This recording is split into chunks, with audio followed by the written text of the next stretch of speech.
Hey guys! Welcome back to my channel. In today's video, ipapakita ko naman sa inyo yung mga nabili namin last weekend sa Muji, Philippines, sa Shangri-La Mall, and yung mga na-order ko online sa Temu, and then yung nabili ko naman sa Lazada. So these are all school supplies na kakailanganin ni Stan sa susunod na school year. So, let's start off with what I bought from what do you call this? Muji, Philippines. So, I think napakita ko naman to sa previous vlog ko nung nagpunta kami sa Shangri-La Mall. So, unahin ko na yung these are binders. Wait lang. Ayan. So, these are binders. So, yan. Refillable siya. Ayan, so may rings, and we just have to make sure na yung fillers na ilalagay namin ay tama dun sa holes ng rings. So, in this case, dalawa yung rings dyan. And ganun din naman yung nabili namin na fillers. So, what we did, dalawang set ng fillers. So, this one has 100 sheets. Ang size ay B5. So, these are wire-bound, bleed-proof, loose-leaf pages or fillers. So, ano sila? Grid. Yan, grid type siya. So, yung two sets na ganito ay kasya sa isang binder. Ito pa yung isang binder, and another two sets ng fillers. So, yung kanina pa lang pinakita ko, yung grid is for Stan's math subject kasi grid yung ginagamit nila sa math. And this one, so makikita nyo, lined naman siya. Lined yung pages niya. So, two sets din ito. Ito ata ay 200 sheets naman per set. Yeah, 200 sheets per set. So, I think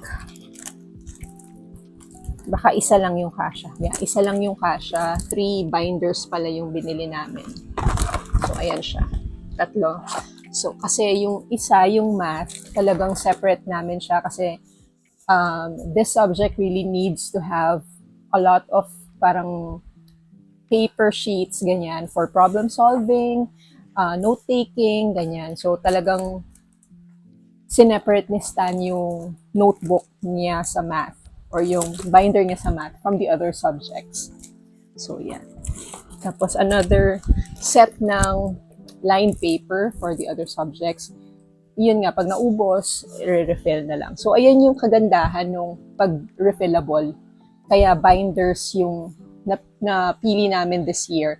Kasi nung grade 7 siya and nung grade 8 siya, ang binibili namin is yung Tatlea ba yung brand na yun? Basta yung ganon, yung iba-iba yung color ng fillers. May blue, may yellow, may pink, may ano ba yun? Parang may light orange, ganyan.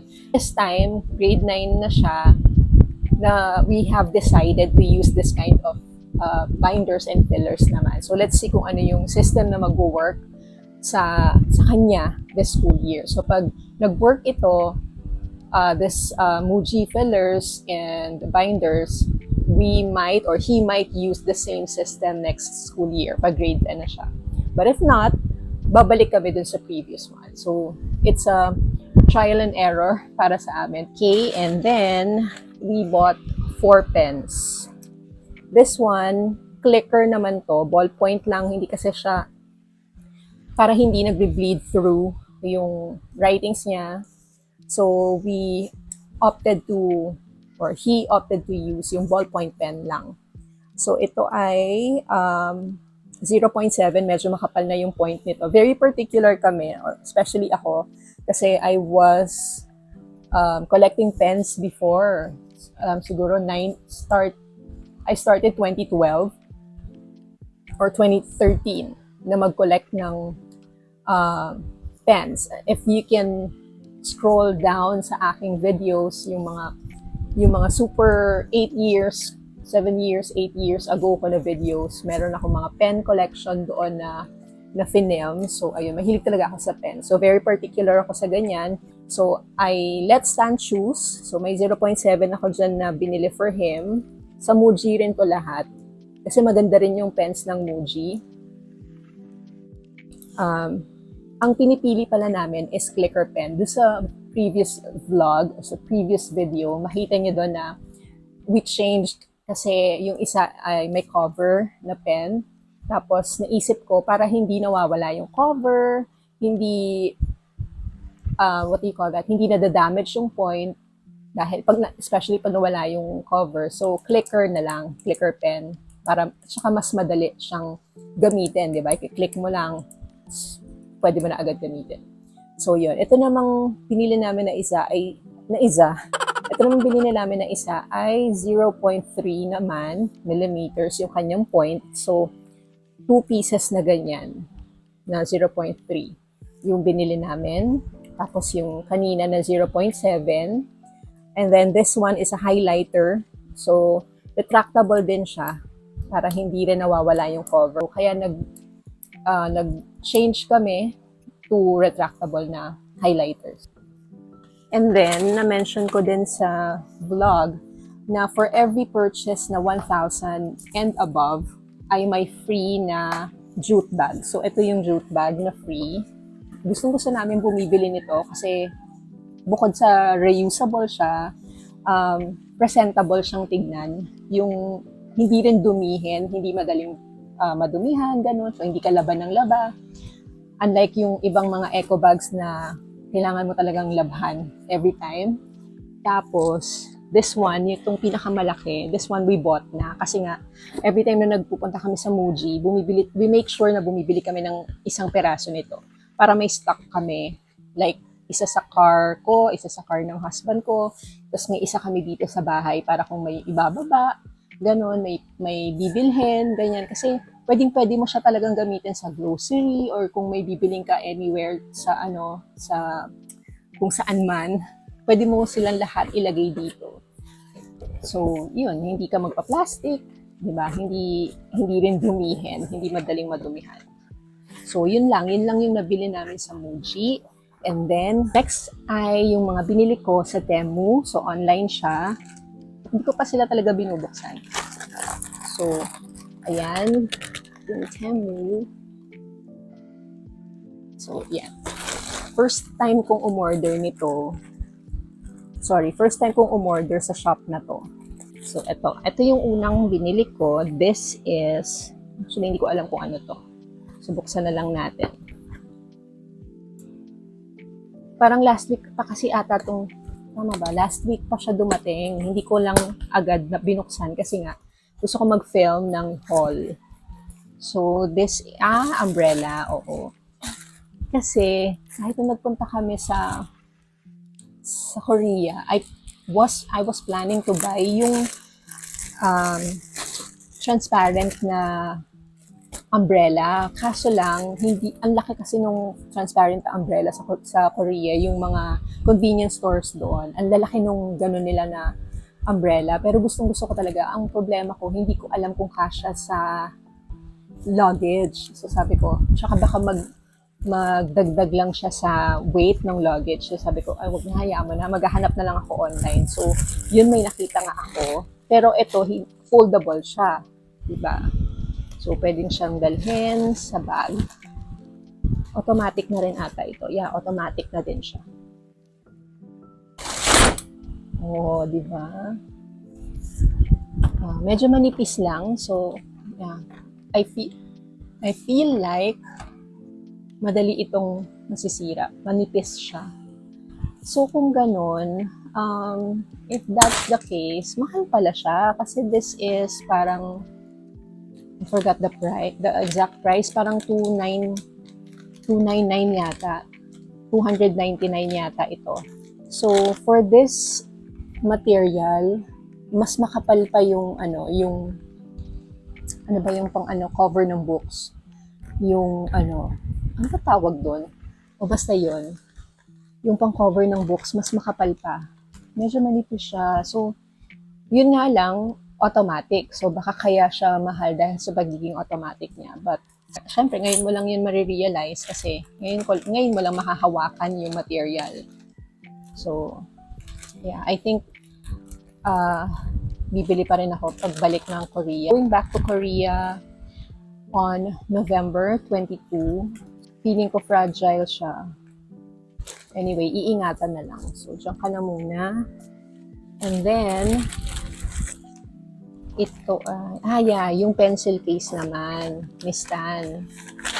So, I bought this one. Navy blue yung color niya. So, ganito siya.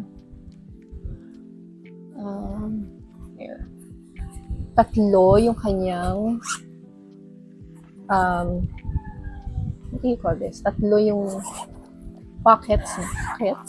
Yan. Ito yung isa. So, meron ka rin pwedeng paglagyan dito. And here. Tapos, ito yung sa middle part. Tapos, ito yung sa kabilang side naman. So, ito yung may parang mga garter-garter siya na pwede mong isuot yung mga pens like this one. Okay. Yan. So, pwede mo na siyang iganyan para madaling makuha. Yan. So, okay naman pala. So, ilagay na natin siya dyan. So, dito happy ako. Masaya ako dito. Tsaka yung ganitong type kasi hindi siya madaling masira, hindi rin siya madaling madumihan. So, this is a good buy for me. Then, ano nga to? Okay. Sa ano to? Sa screen. Kasi meron kami, yung screen sa room namin, parang meron siyang maliit na butas. Ganon. Maliit pa lang naman. So, habang maliit pa siya, i-cover ko muna ng ganito. So, ganyan siya. Stick-on lang naman to para lang hindi makapasok yung insects. Yan. So, ganyan siya.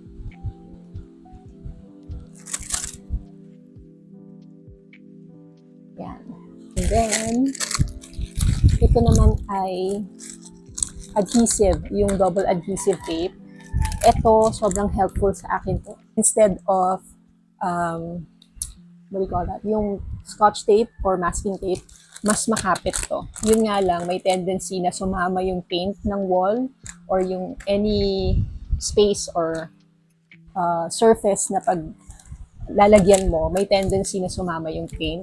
So, just be careful. And, this one ay yung mga paper clips. Ito namang paper clips na to, yung colors niya ay pastel. Pastel yung colors. Kaya ko lang siya binili. And,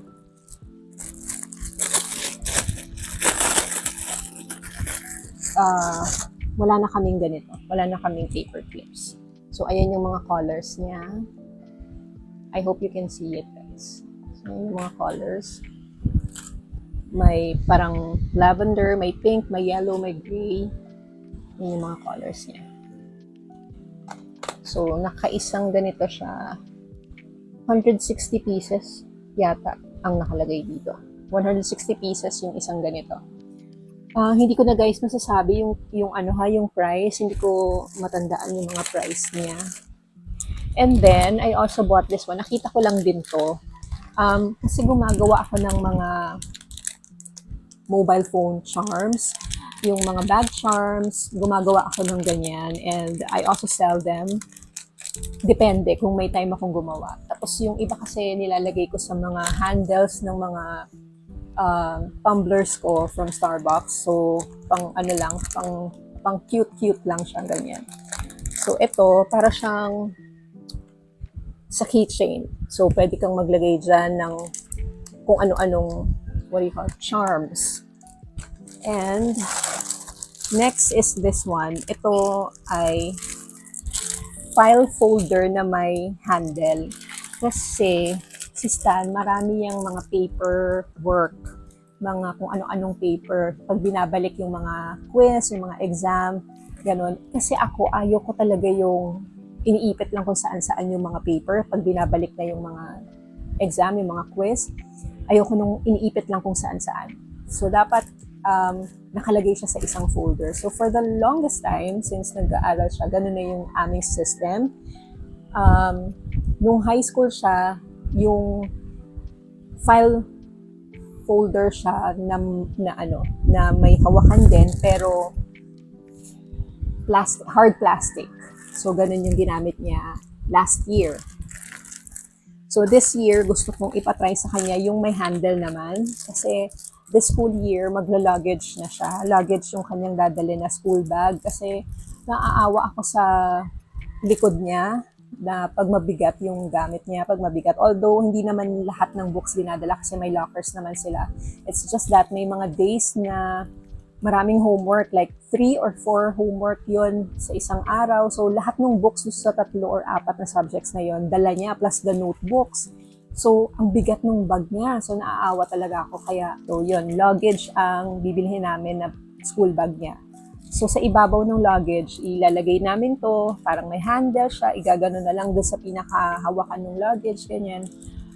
Para nandito lahat ng kanyang paper. I also made sure na ito ay may tawag mo dyan, plastic yung material para waterproof, hindi mababasa. Let me open lang, no?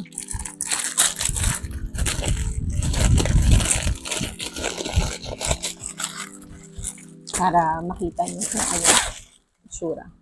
Guys, kung mahangin, pasensya na kayo kasi may electric fan ako dito sa tabi, sobrang init kasi. But I'm using a microphone naman, so hopefully naririnig niyo pa din. So, ganyan siya. Ayan. Iba-iba yung colors nito. Blue lang yung pinili ko. Gray ba to o blue? Parang blue-gray. Grayish blue. Ayan. So, iba-iba yung colors niya. So, meron siyang button dito. Tapos, ganito siya. So, marami siyang division. So, pwede mong lagyan talaga ng mga paper, yung mga kung ano-anong paper mo dyan. Yan. So, happy naman din ako dito. Tapos meron na rin pala siyang pang-label. Yan. So, ilalagay siya dito para alam mo kung ano yon test paper, kung anong subject siya. Pang math ba siya? Pang science ba siya? Pang Filipino? Pang English yan. So, may mga ganitong part. Tapos doon mo ididikit to para malaman kung anong subject. At this is the last, second to the last. So, ito naman, isa pa tong file folder. Actually, papipiliin ko lang si Stan kung kailangan niya lahat. Kasi mula nung bumalik na sa on-site yung klase, syempre talagang ano na yan, gagamit na ulit ng mga paperwork. Magpi-paper na. Pen and paper na talaga. Ulit. So, ito naman siya, gray in color. Tapos may parang ano dito, strap na may button. Tapos, ganito naman yung loob niya. Ayan. So, yan. Pwede rin yung lagyan to ng parang A4 ata yung size nito. Long, I'm not sure kung long or A4 yung size nito, but yeah. Yan, so. Yun, okay. So, yung isa kong nabili sa Temu ay what do you call that? Yung page turner ng mga ebook ko. So, I told you before na 2 yung ebook ko. Actually, 3 na. Bumili kasi ako ng bago. Meron akong biniling bagong ebook reader and that's the Kindle Oasis 3. Yun yung bago ko. So, yung page turner nun, kasi pag nagbabasa ako ng book, minsan, pag nakahiga ako, gusto ko siyang pinapatong somewhere. And ang hirap naman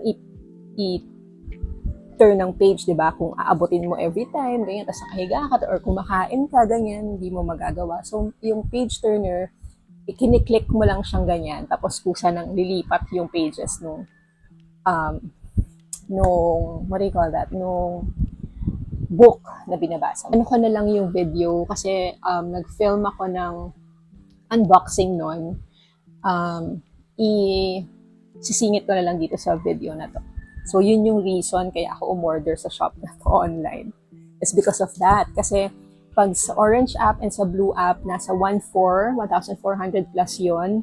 Pero in Temu, nakuha ko lang siya na Pero sa Temu, nakuha ko lang siya ng 958 pesos. So, parang nakamura ko ng 400 something. Diba?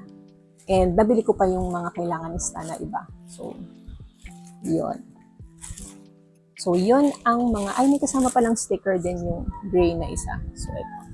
So, ito naman ay yung sa Lazada na mga school supplies din. Yung tinry ko kasi sa online bumili ng ganito kasi feeling ko mas mura. So, let's start off with the masking tape. So, I bought 2 rolls ng masking tape. Ito ay parang 1 inch ata ito. Oo, 1 inch. Ito, half an inch. Yan. So, definitely guys, hindi ko lang memorize yung prices, pero mas mura sa Blue App. And then, this one naman is yung double-sided na tape na half inch din yung kanyang width. Yan. And this one is a correction tape na kailangan niya rin. Next one ay these 2 rulers from Orion's. Ginagamit niya to sa science nila. So, parang last year, nabali. Nabali yung isa. So, kinailangan pa namin pumunta sa hypermarket to buy a new one. Kasi nga, wala naman kaming stock. Hindi kami nagsastock ng ganito. So, this time, I made sure na dalawa na yung binili ko para kung maputol man, may naka-reserve na isa. Ito yung recommended nung science teacher nila. Next would be itong pilot na marker. So, I bought 4. Yung 3, so blue, red, and black. Ito yung broad. Yung ang tip niya yung parang slant. I'm not sure kung nakikita. Yung pa-slant na ganyan. Pag ganyan yung tip, broad yung tawag doon. So, yan. 3 colors yung binili ko na broad. And then, tong isa naman, yung fine, yung the usual na parang ballpoint na pen yung point niya. I also bought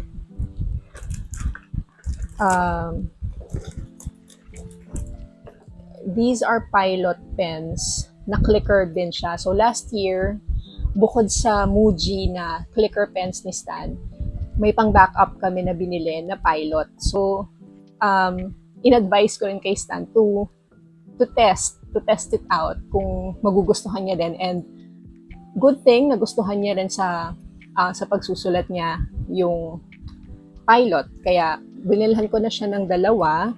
And then, pang refill na 2 din. So, 2 black, saka 2 refill. And then, meron din akong biniling some more pens. Ito naman ay from Pilot din, pero hindi na siya, clicker din siya, puro clicker naman yung pens na binibili ko. So, ito ay Pilot BP-1 RT. Ito ata yung parang pinaka-simple nila.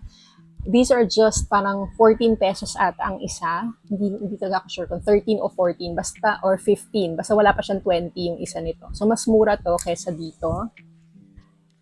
So, ito hindi ko pa natatry. So, first time namin tong itatry. Si Stan ang makakatry kasi siya yung gagamit. So, may 2 black pens, isang red, kasi minsan nag-check din ata sila ng paper.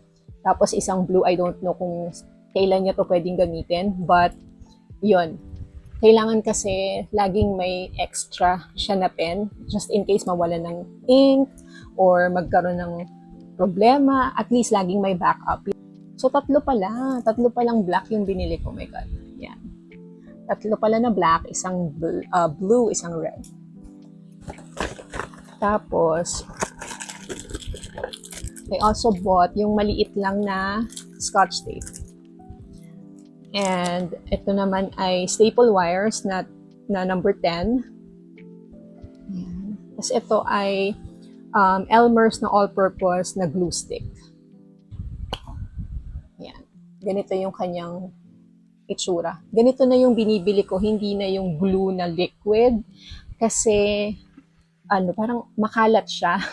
Makalat siya lalo na kapag paper lang naman yung ididikit mo. So, pag ganito kasing glue stick, mas controlled mo yung dami, ganon. So, tapos hindi siya messy, lalo na pag, di ba, pag mga bata na ganyan, pag maggagamit ng glue, nako, kung saan na maghahawa yung glue, kung saan ang gamit sa school yung malalagyan ng glue, ganyan. So, ito, wala siyang spill, wala siyang kahit ano, kasi nga, stick siya. Di ba? Stick siya, so, mas madali siyang gamitin at mas convenient siyang gamitin. Okay, so meron din pa pala akong isang roll ng Scotch tape. So malaki naman to kasi itong isa yung maliit lang. Usually pinapadala ko kay Stan itong maliit lang unless ang kailangan ay yung ganito. Pero nevertheless, may nakastock na kami. Tapos I bought another Mac notebook just in case. So yan. The usual na grid math. Ito ay 80 leaves, 80 sheets. Yan. Tapos, ano kaya to? Goggles. Okay, kasi pag sa science, pag may experiment sila, ganyan, kailangan complete gear. Kasama naman to sa sa tuition. Meron naman talaga yung school na ganyan. I just wanted to have an extra one kasi nga, alam niyo naman yung mga bata, no? Baka masira, at least hindi matatagalan kasi kung baka ino-order pa yun sa school, di ba? Matatagalan yung pag-replace. At least pag may ganito na kami dito sa bahay, meron na siya agad replacement. So, ito. Yung pang goggles ba yung tawag dito? O basta ganun, yung pang laboratory. Pang science. Yan. So, at least, di ba, may masira man, meron nang nakatabi na stock. Ay, wait lang, meron pa. Ayan. So, I ordered din pala ng 2 sheets. Make it 4. So, dalawang set na ganito, 2 sheets per set ng Manila paper. Just in case kailanganin. Kasi kaya nagsastock talaga ako ng mga ganito kapag before mag-start yung school year.